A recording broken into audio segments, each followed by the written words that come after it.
হচ্ছে বাতাস নাই, ঠান্ডা নাই, তো পুরো ঘেমে গেছি সাগরে হাঁটতে এসে, ঘুরতে এসে। এটা হচ্ছে আল ওকরার সাগর বা সমুদ্র সৈকত যেটাই বলেন, বিচ, কাতারের আল ওকরার।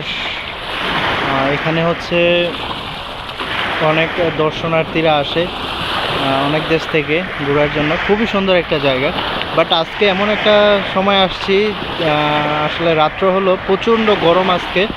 এই যে সাগর পাড়ে বসে বসে সাগরের ঢেউ দেখতে পারবেন এখানে বসে। তো খুব সুন্দর করে লাইটিং করা হয়েছে।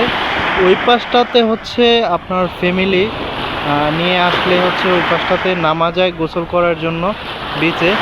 আর এই পাশটাতে হচ্ছে আপনার সিঙ্গেল যারা আছেন তাদের জন্য। তো খুব সুন্দর একটা জায়গা। এবং মাঝে মধ্যে দিনের বেলা আসলে দেখতে পাবেন হচ্ছে এই যে উপরে দিয়ে হচ্ছে প্লেন যাচ্ছে, সামনে ইন্টারন্যাশনাল এয়ারপোর্ট তো কাতারের, তো এখান দিয়ে হচ্ছে মানে আসলে এখানে বসলে প্লেন দেখতে পারবেন। তারপর হচ্ছে খুবই সুন্দর একটা জায়গা, এবং লাইটিংয়ে রাত্রে যদি আসেন তাহলে এরকম লাইটিংয়ের ঝলক দেখতে পাবেন। আর এই পাশটাতে হচ্ছে আপনার ওই যে উট আছে এখানে, উট পালন করে, ঠিক আছে। খুবই সুন্দর একটা জায়গা, আসবেন আপনারা। আমি হচ্ছে সাগর পাড়ে হাঁটতেছি বিচে। তো যে পরিমাণে গরম, সাগরের কোনো আলোকত মানে হচ্ছে বাতাস নাই, ঠান্ডা নাই, তো পুরো ঘেমে গেছি সাগরে হাঁটতে এসে, ঘুরতে এসে।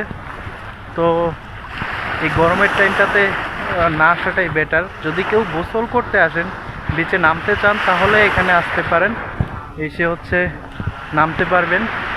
তো সবাই ভালো থাকবেন, সুস্থ থাকবেন। আল্লাহ হাফেজ।